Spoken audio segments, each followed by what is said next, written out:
little bit about when Pac got his first movie role. As I understand, you were supposed to be in the movie with the Hughes Brothers. Actually, before that, what was y'all's relationship with the Hughes Brothers before Tupac did Juice? What was y'all's relationship with the Hughes Brothers, and what was your thoughts on the Hughes Brothers? Well, the Hughes Brothers, they, obviously they weren't involved with Juice, so that was a whole separate thing. But Menace.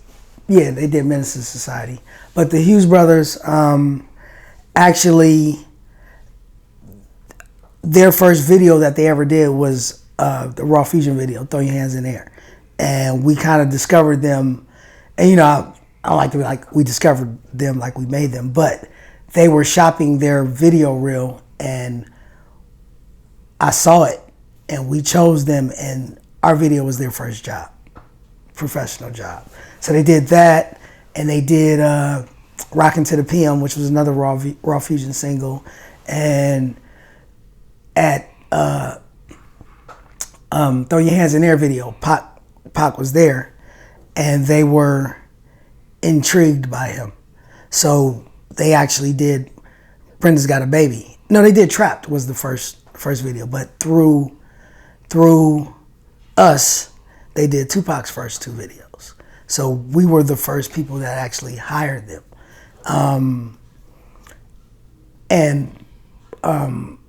We had a good relationship. Now the whole thing with Menace and that's how Saphir ended up being in the movie like that. But I really don't know what happened with Tupac and the Hughes Brothers.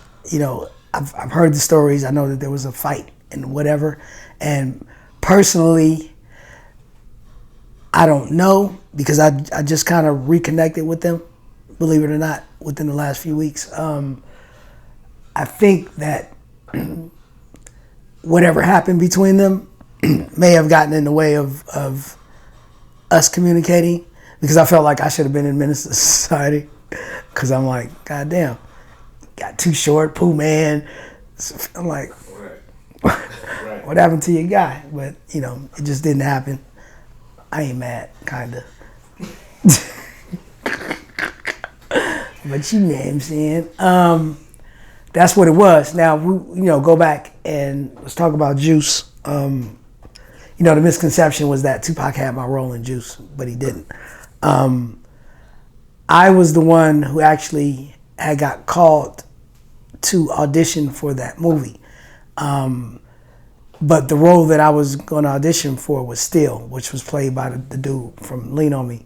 So, but I'm reading the script, and I'm like, this character, Bishop, kind of reminds me of Pac, and I knew that Pac had went to school for acting, and he knew how to act. So I asked him to help me. Originally, I asked him to help me prepare for the role.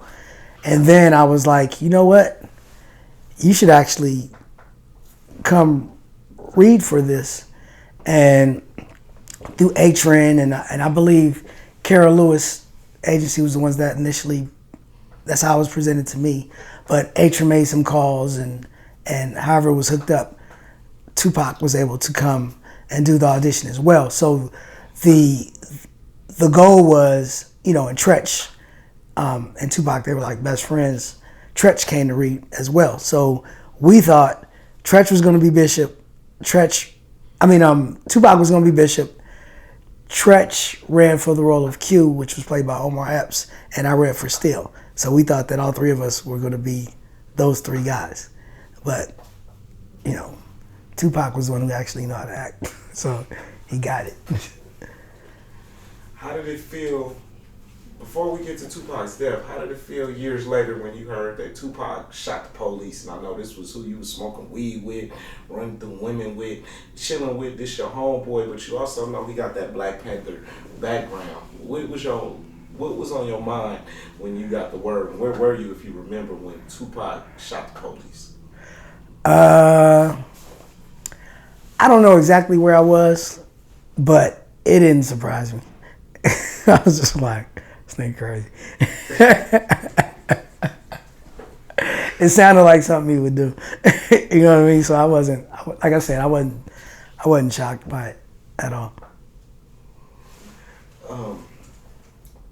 With the last few questions, How did it feel when you found out that Tupac was murdered? What was your initial thoughts? What was Digital Underground's thoughts?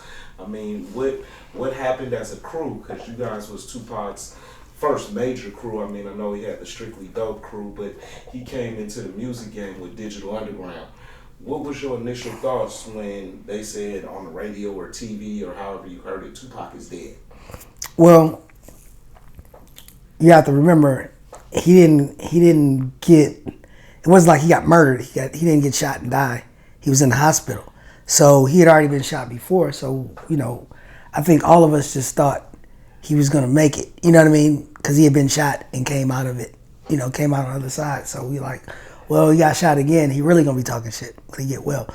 And it just didn't happen. You know what I mean? So obviously, I always tell people the only way to describe it is just imagine if your brother got killed, brother died, or a close family member, if they passed. That's the hurt and the pain that you have. And it's a little more amplified just because, just in our last conversation together, I knew that it was a lot that he was going to do. It was more like, I hate that the world didn't get to see the full impact of what he could have done for us. You know what I mean? Like, I always, Tupac, what was he, 25, right? So just think about it. Malcolm X was still Dirty Red when he was 25. He hadn't even become Malcolm X.